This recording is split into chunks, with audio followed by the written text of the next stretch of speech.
Hello? I know you are tired as hell. It's 7 o'clock in New York. Hello? Yeah, I'm recording, Yeah. so you know I'm recording. Okay, I was going to say, do you want to FaceTime I or... don't have no, because I'm gonna put a picture over it so people will click on it. Because if I show a picture of the fight, more people will click on it. Okay. Yeah. Okay, so can I put you on speaker then? Yeah, for sure. Okay, because I'm at a diner still. Oh, you still there? Yeah, we've been waiting and waiting and waiting. I was like, I didn't know you called me because my phone was Oh off. yeah, I called Well, you. not Yeah. off, it was silent. Oh, okay. But yeah, I'm here with Adam right now. We were just chatting about it. So tell me what y'all saw. Y'all was ringside. Tell me what y'all saw ringside. Okay, first of all, we weren't ringside, okay? It's a little different. Hold on, let me put you on earphone. Hold on. No, I have my own earphones, okay? Yeah, I come prepared. No, those weren't mine. Yeah, listen on one ear. You can have your input. Oh, wait, I have to plug it in the phone. Hold on. Oh, shit. Hold on. Hello? Yeah, I'm here. So, we were media bridge on the top floor, and what we saw was Jacob came out slow at the very beginning. He was very reserved. He wasn't jabbing. He wasn't really doing much. But then 6th round was his strongest round, and then from then on, 10, 11, 12 were his rounds. And clearly he should have won that fight. Yeah, and this is Adam right here. Yeah, group think aside, because like we all like had different opinions coming into the fight. But I think it's visually evident the second half of the fight that Gennady was very hesitant about approaching Danny. You saw frustration on his face. Yeah. You saw Danny landing 2-3 punches that everyone in Triple G, and Triple G had no answer. And unlike the Lemieux fight, where that hard jab won him that Lemieux fight, that hard jab alone was not winning him the fight. Yeah. He had no answer for Danny. And Danny showing him southpaw and orthodox at different angles. And I think it really confused Gennady. And the fact that Gennady couldn't get him out of there like he usually does, it really threw him off. So that's what he said. Jacob said at the press conference after, he said, our plan, he had a plan going in, and he did go southpaw, but his plan was... Oh, shucks. Oh, go ahead. You back? All right. So you said that Daniel Jacobs said what at the press conference, the post-fight conference? That they had a plan going in for, just kind of exposing his defense, and when he went on southpaw, that he wasn't planning on staying southpaw, but he realized that he was struggling when he became southpaw, that he couldn't get his big right hand. Triple G couldn't get his right hand, and we saw that tonight. He was struggling, and you could see he was very frustrated towards the latter part of the fight. And even to further your point too, I believe Danny got knocked down when he was in the southpaw stance, but to show how confident Danny was fighting southpaw, and to show that knockdown, even though it was a legitimate knockdown, wasn't a concussive knockdown, meaning it was a knockdown that may have pushed him on the bottom of the chin. Wasn't like he got hit on the top of the head. Wasn't a concussive knockdown, so that's why he was more than comfortable switching back to southpaw after he was knocked down from a southpaw position. That knockdown didn't hurt him. In a concussive manner. But he realized it was benefiting him, and that's when he knew, he was like, okay, I got this. Like, he saw that he couldn't, he was frustrated. Like, he really figured this is going to help me in my fight. And so he really worked him.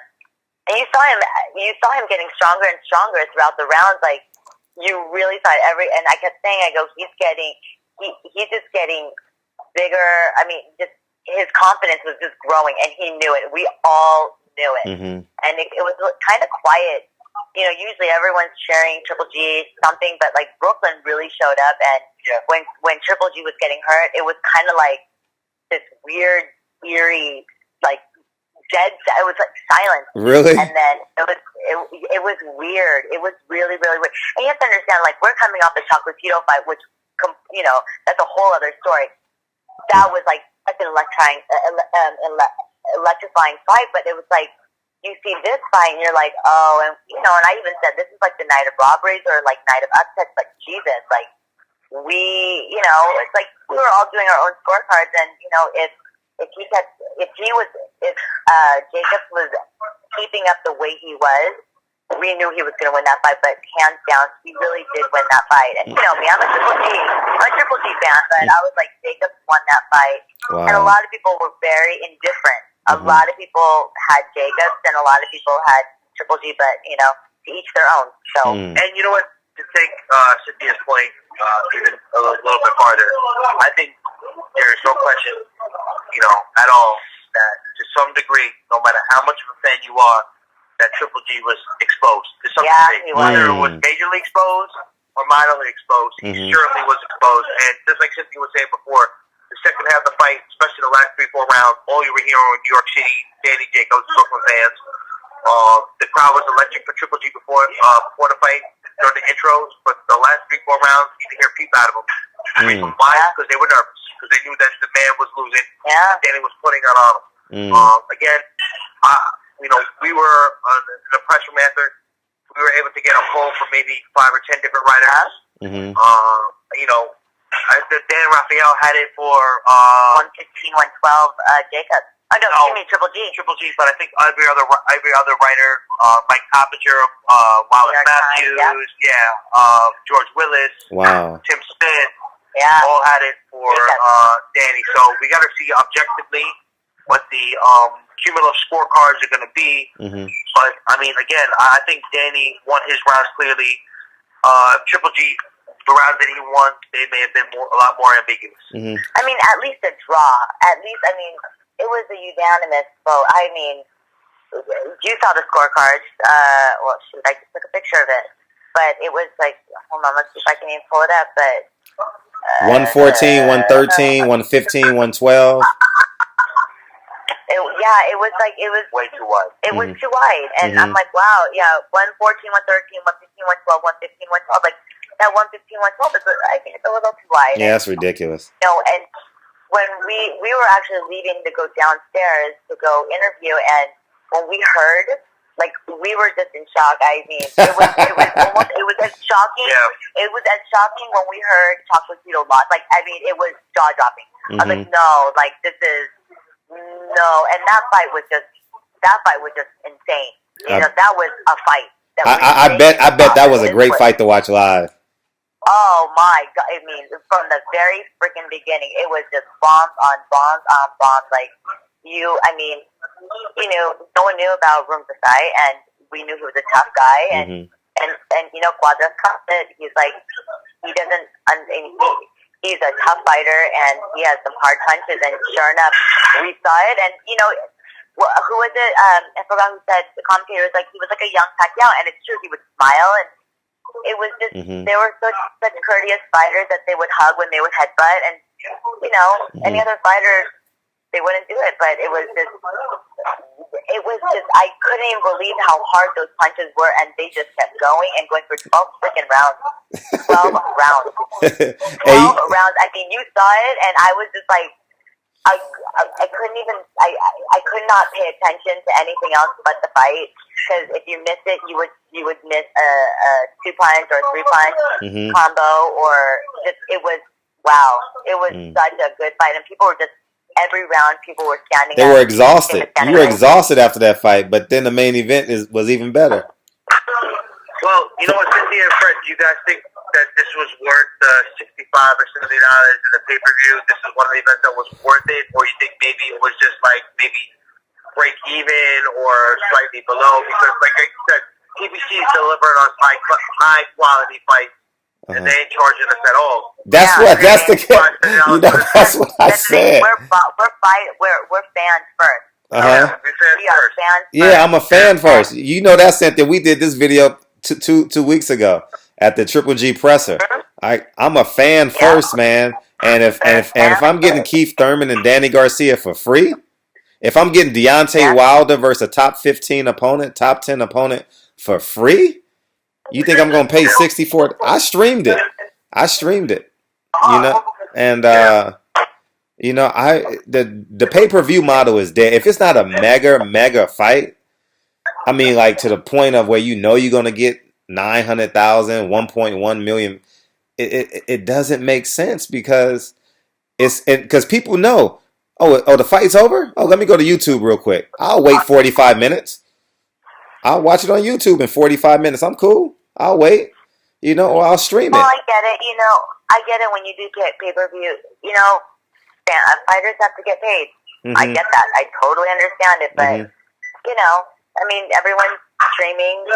You know, people are doing their thing of, like, showing the fight in other ways because they don't want to pay whatever the prices are, or you know, or they're just going to wait to go online to see what the results are. But it's frustrating when you have. It's frustrating when you have to pay for a pay-per-view and you get Lemieux and Stevens free, and you pay the $17 a month, and then they ask you to pay $64 for what you should be paying $17 for. You get what I'm saying? You know what's frustrating? It's frustrating when somebody go out there and raise at least $500 million, if not more, to contribute to the sport of boxing. That people shit on that same person. Like, I mean, again, like, you know, maybe Al Heyman anticipated that piracy over the years of You're right.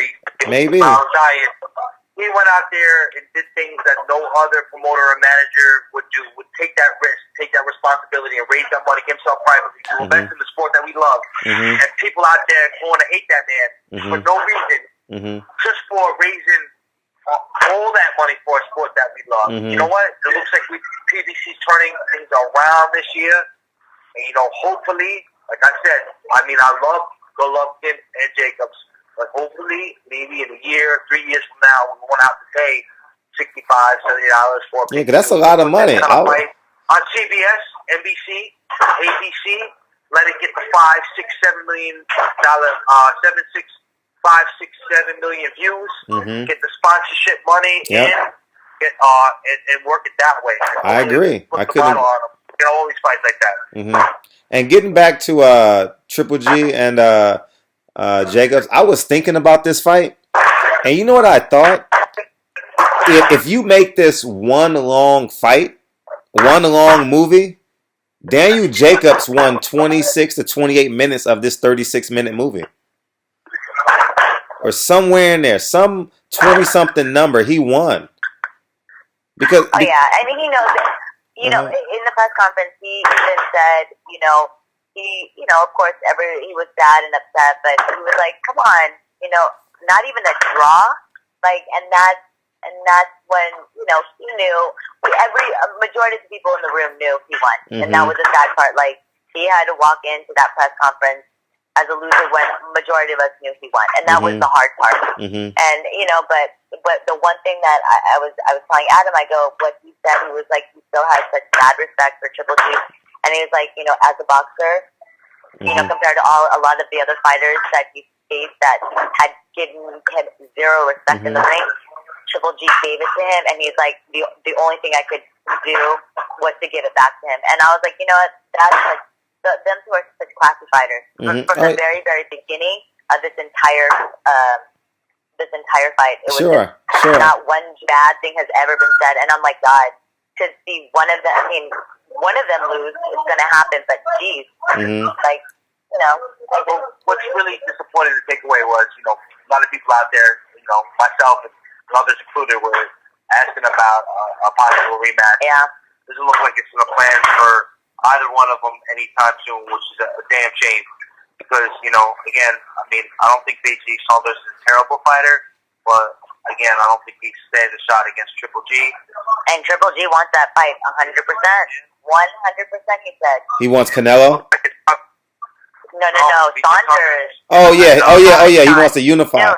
He wants to unify, and he's getting the hell out of Dodge. He's like, man, we got away with one here. Woo! They gonna get on that private jet back to L.A. Like, we got away with one tonight.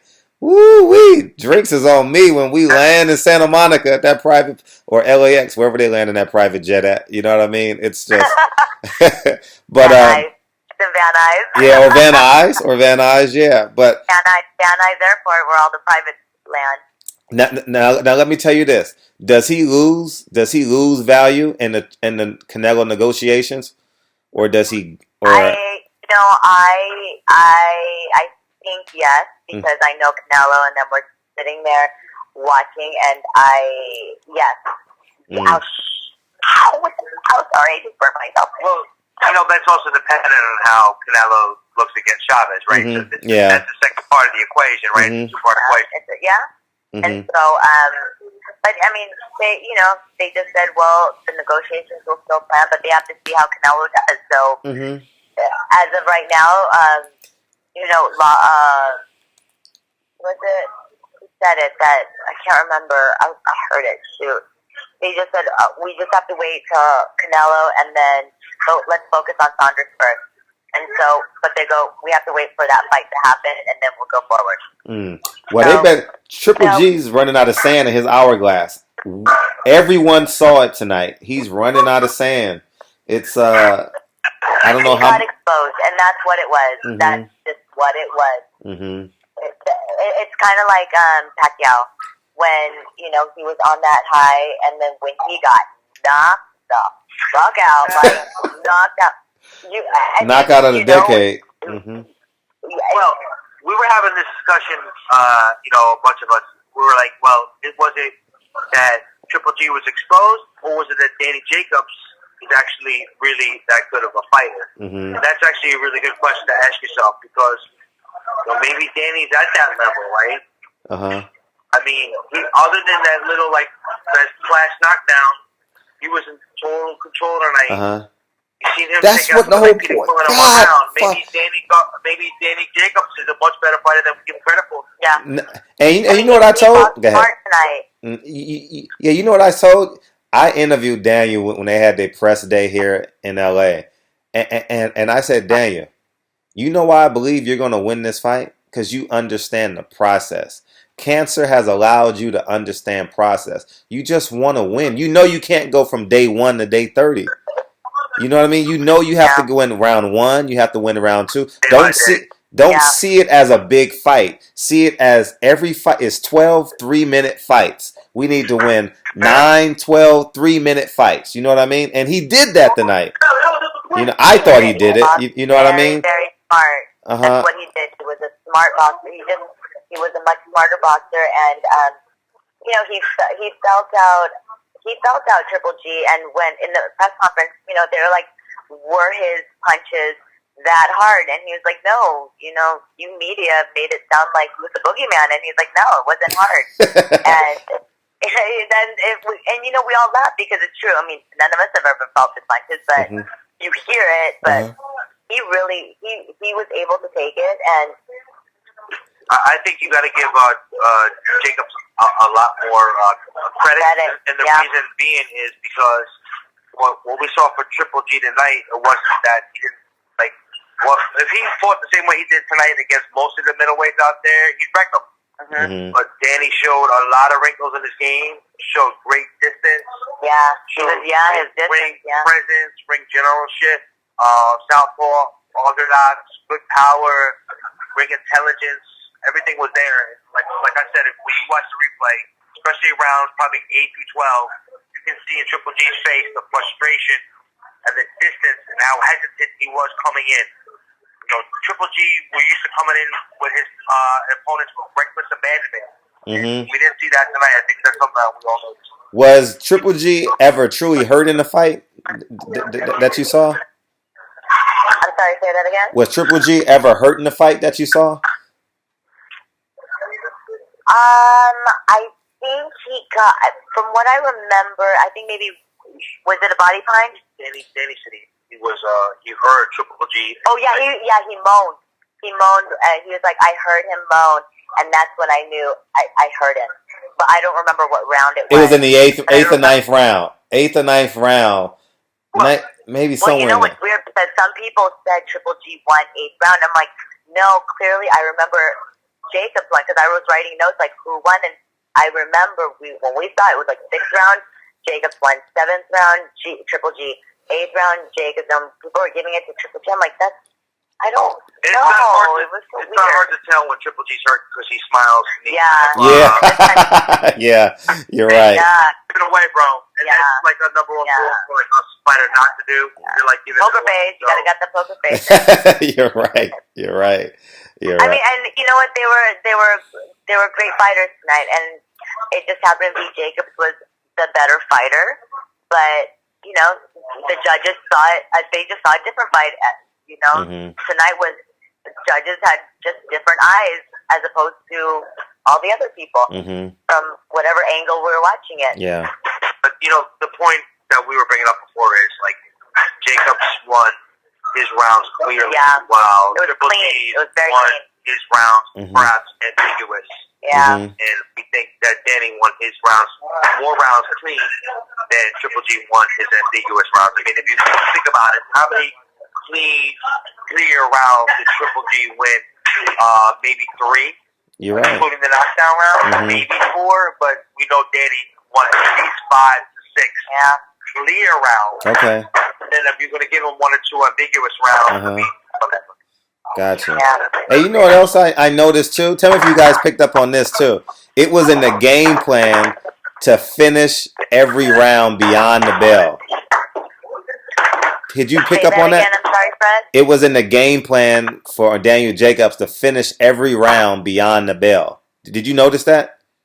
Well, yeah, we noticed that towards the very end. I think because they were getting, I think because Triple G was frustrated, and you know the frustration came on, and the refs didn't jump in early enough, and it was just, you know, it's boxing, you know, they're boxing. and Andre Rozier, somebody who you know I had interviewed a bunch of times, interviewed him on the press conference.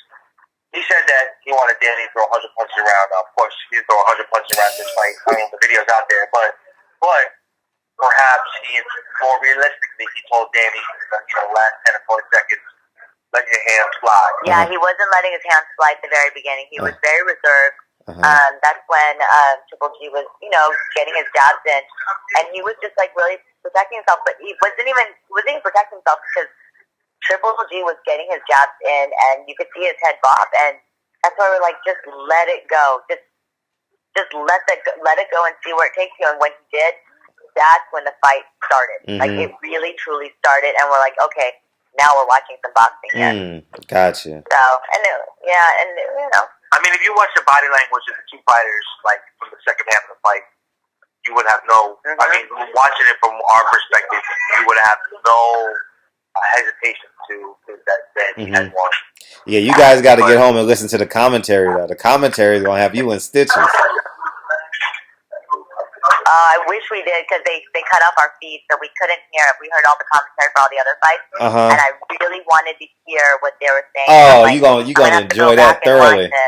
Oh, you gonna enjoy that. Oh yeah, it's a doozy. It's a doozy. I gotta say something. I mean, all you gotta do is like listen to Lampley's interview with I think it was Chris Match, and you know, Lampley is personal friends with Gennady Golovkin. Triple G. I don't know if the commentary was slanting in Triple G's favor. I don't know if that's. I'm not gonna ruin it for y'all. I want y'all to get on y'all plane. I can't wait to watch it. I did hear Lampley last week on Chris Maddox's podcast saying that him and Triple G went out for dinner together. Friends on a personal level. So if that carries over, I mean, that's also something to be examined too. I know, hopefully Max was a little bit more transparent or a little bit more honest. I mean, I always have respect for Max. Max tries, but he can't. Well, how was Max Kellerman's interview in the ring? Because we didn't hear.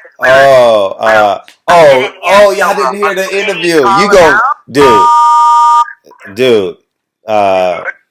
Triple G said something I've never heard a fighter say. You know, you say it in private. If this was real, you say it in private. He was very respectful, as he always is. Triple G is always a gentleman and a scholar. But he said something that was really appalling. He said, when I knock him down, I'm paraphrasing a quote, so everything I'm saying is accurate. I'm just lost for words because it's so late, and I forgot some of it. But he says, when I Daniel Jacobs is my favorite fighter. When I knocked him down, I just wanted to go rounds. I just wanted to. I didn't want to hurt him. I just wanted to take the rounds and win the fight. He's my favorite fighter. I got you. Yeah. Well, the one thing that we gotta just remember is obviously this isn't his first language, so perhaps something got lost in translation. We don't know that for sure. But if we take it for the way you're presenting it, like, okay, I could have took him out, but I didn't want to hurt him. Well, that's bullshit because that knockdown was not a concussive knockdown. We both agree on that, right? You gotta hear it. You gotta hear it. You gotta hear it. It's funny. It's. Oh, I can't wait to watch it. Yeah, but I'm gonna watch it tomorrow or today and just sit down and watch it. I'm gonna watch it with the sound and I'm gonna watch it without the sound. You know what I mean? And just formulate my own opinion. You know what I mean? Just relax and watch the fight. Because I was on edge. Because when you watch it live, you're on edge. No matter who you're rooting for, winner, you're on edge, and you're missing so much of the fight. You know, there's a lot of stuff you're missing. You know, them jabs that may crack through the gloves. You know what I mean? Little subtle jab, little short uppercuts. You know. We were disappointed because we typically have a primary media, and for whatever reason we were delegated to basically the top of the garden. And of course, obviously, that prevented us from having access to interviews and fighters. But I would say the positive would be we had a complete bird's eye view, where I think that like where you sit in ringside, you're like sitting in a like four-field plate. You're right. We had the overhead view, so actually we had a really good view. I think of the fight. So I feel pretty comfortable in the way I seen it the first time. But again, I obviously want to see it again. But we did actually, even though we were high up, we did have a good sideline. How was Danny Jacobs' power? How was his power? I mean, you know, when he unloaded 6 rounds and up, his power, he became stronger. Like, he became so much more confident in his power punches. And, you know, when he would rock Triple G a couple times, you could just see it. You could see it in Jacob's face that there was, I don't know, there was just something, I would always say, like, there's this magic. Like, gotcha. You know, some of the rounds didn't have magic earlier, but this one you could see it. And I was like, that's when it started for him. And, you know, everyone that we were sitting with, we all pretty much had the same consensus of who was winning. Numbers were a little off, but it was still Jacob. And Triple G reminds me a lot of Julio Cesar Chavez Sr., especially defensively, the way he keeps his chin tucked in. You know, and he never gets hit with a shot that he doesn't see.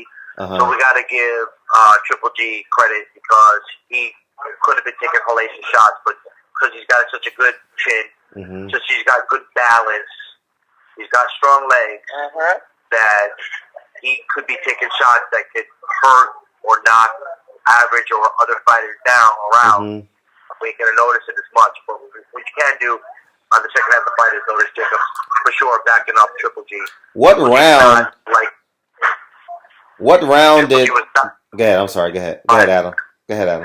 You could just look. You could just kind of look at a Triple G's face, and I said the distance between the two fighters. Where early in the fight, you know, Triple G had no problem trying to cut the ring off, going really close to Danny. Yeah, Jacobs had no offense. It was like a one-sided fight. Second half of the fight, Triple G didn't want nothing to do with it. And it's weird because, you know, this is the first time he's ever gone the distance. I mean, the first time he's ever gone past 10 rounds. And they said the longer that Triple G will have him in the ring, he'll take over the fight. Clearly, we didn't see that tonight, unfortunately. So it was just so interesting to see it all unfold in front of our eyes. And like they said, you know, was Triple G exposed, or is Jacob a better fighter than we all thought? And you know what? Jacob he came into his own, and you know what? Props to him. How was the crowd? No matter who won, I was like, cool, but you know, Jacob, he really earned that fight. You know, he really freaking earned kudos with me. How was the attendance? Sold out or?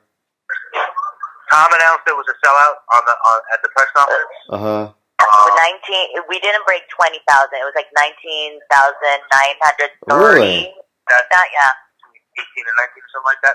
MSG equates around. I think Staples sees a little bit more. Staples in the 20s. Oh, I don't know. I think Staples may be in the 20s. MSG's a little bit less, so probably around 18 or 19. But like I said, you probably say the crowd was maybe 75% Triple G when you heard the fighter intros, but the second half of the fight, they were quiet. Yeah, because they were quiet for a really good reason. Yeah, I mean, Brooklyn showed up. I was actually quite shocked that when Jacob walked out, I was quite shocked how loud it was for, when Brooklyn came out. What song did he come out to? I'm sorry? What song did Daniel Jacobs come out to? I couldn't hear. That's a good question. It wasn't Biggie. It wasn't Biggie. I know. I wanted Biggie. Come on, yo. Now, the best was, but this is when he got knocked out, when he came out to MOP Handy Up, which, if you ever listen to that song before you about to go to the gym or you're going to work out, that song gets you hyped. That's the song that P-Rock knocked him out to, but it wasn't MOP either. He didn't come out to Handy Up. Yo, drop that food. Yeah, exactly. I need to watch it and see what he. Before you're gonna get your workout in, though. Yeah, you're right. That's Shaq's favorite song. Shaquille O'Neal's. Yep, one of his favorite songs. I remember him saying that. But yeah, man, I know y'all got it. I will say this. Go ahead. I will say this though, Frederick. Though, during the post fight, one thing that was actually really interesting was Danny didn't look as pissed off. Yeah, he was so humble and nice. Really? You know, I thought he came out. Go ahead. Yeah, he came out. You wouldn't. I mean, from where I was sitting, I would never have known he just went 12 rounds in the ring. Mm-hmm. But he, like I said, he's just them two are such humble fighters. But he was just very. God, he was just so nice about it, you know. And he even joked when he said, "I honestly thought, come on, at least that's raw." Like, you know, most fighters have been pissed and just, you know, throwing shade and just talking shit, but they were just all very just sweet and, as I call it, just nice about it. And I'm like, okay, this is sweet. And you know, you can't say anything bad, and you just kind of feel you just feel much more sorry because he lost and he's humble about it. And I think, like, a couple of other things, like, we think you got to give, obviously, Osprey Rozier, Danny Jacobs trainer. Absolutely. Thank you. I'm glad. Absolutely. You know, I think, you know, he's very underrated. And secondly, also, Chris Algieri. I was about to tell you that. Chris Algieri did a hell of a job with him, huh? I mean, I seen Danny Jacobs' bicep this morning. It was twice the size I've never seen it before. He gained what, 175? He went up 175. So we all work out over here. He looked amazing, though. Yeah. About nutrition. Yeah, we can drop weight or we can gain weight, but it's about dropping and gaining back the right way. The right way. Right. And you know, Chris Algieri, he did it right. He did his nutrition right. It was just, I mean, because Danny had a lot of energy in the 11th, 12th round, was going strong. Yeah. You got to give his corner a lot of credit. Yeah. That's what's up. Yeah. I just, you know, but I felt so sad for them. You know, I just felt so sad. But get used to it. Get used to it, Sin. Get used to it. I know. Get used to it. Like, on both sides of the fence, though. You're going to get some gifts and you're going to lose some. Yeah, I was watching it. I'm like, okay, I'm watching it as a fan, like a dude. And then I'm like, oh, but I'm a girl. Like, oh, he's hurt. Like, you know. And it's the feminine side of me, but no, it was a good fight. You know, it was a good fight night. When you were watching the fight, you were definitely a dude, like, for sure. Like, I was in dude mode, bro. I shadow boxed for 36 minutes. I ain't lying. I stood up the whole fight. I was up the whole fight. I didn't sit down because I knew what Danny Jacobs was doing. I understand that he needs to win 3 minutes. Yeah. I understood that. He fought with his heart. He fought with his heart, and you know, he had nothing to lose. He had everything to gain. Yeah. He had everything to gain, and he just really fought his heart out. What's frustrating is though, like, so you have Gennady with all those titles. They're staying with HBO. Mm-hmm. He's probably gonna take BJ Saunders' title. He's gonna stay with HBO. Canelo, Golden Boy, is HBO. Mm-hmm. And it would have been nice to see if Danny would have lifted those titles and bring some of them back to the PBC. Yeah, that would have been interesting, wouldn't it? That would have been interesting. Yeah, but then the IBS title would have been vacant. No, they would have sick Charlo on his ass. You know, but at least the one thing with the Heyman and PBC side is like Heyman is not he's not a promoter. He'll put his fighters anywhere, whatever behooves his fighters. Like you know, Danny was making big money in HBO. God bless you, Danny. Go ahead and fight on HBO. You know, he's not going to restrict somebody like other promoters are restricting their fighters from going on to other networks. So like it just makes the belt a little bit more inflexible and inelastic. For lack of a better word, than if Danny would have lifted those titles. We could have, Danny could have fought on HBO, could have fought on Showtime, could have fought on PBC, could have fought on NBC, CBS. But whatever. You're right. I appreciate y'all. I know y'all got to go to bed. What time y'all flight? Adam, you're in New York? No, it's like 7:30 almost. Oh, right down, man. Sin, what time you? I've been in field all night. What day you get back? I come back Thursday. Oh, you chilling? Well, because I was delayed for 3 days. So I'm like, you know what? I'm gonna stay out here. I'm gonna get on the back end. Yeah, and then come back, and then do some stuff. Yeah, but hey, I can't wait to see this now. Like, you're gonna enjoy the fight. You'll definitely enjoy the fight, and you'll see how when you watch the fight is very, now that you've come out of the fight, you can see Gennady Golovkin's brain spinning. You don't see it when you watch the fight live, but when you when you come out of the fight, you see him thinking. He's like frustrated as fuck, to be honest with you. So frustrated. Yeah. Flustered. He's like, holy shit. That's all we see. Holy shit. That's all you see, and it's not working. Yeah. Basically said what I've done throughout my whole career is not working. What the fuck? Yeah, like I don't, because I remember, he had plan A, B, and C. I'm like, he didn't have D&E because he was really shocked at his power and his skill, and he was thrown off. He was completely thrown off. I mean, we were too, so it's totally fine. I love it. That's boxing, baby. You're right. Okay, we have got to go. I am tired. I know y'all are. I appreciate y'all. I'm like, thank you, Fred. Make sure she gets back safe, Adam. Appreciate y'all, man. All right. She'll be okay. All right. All right. Peace, y'all. All right. Bye, honey. Yeah. Thanks, y'all.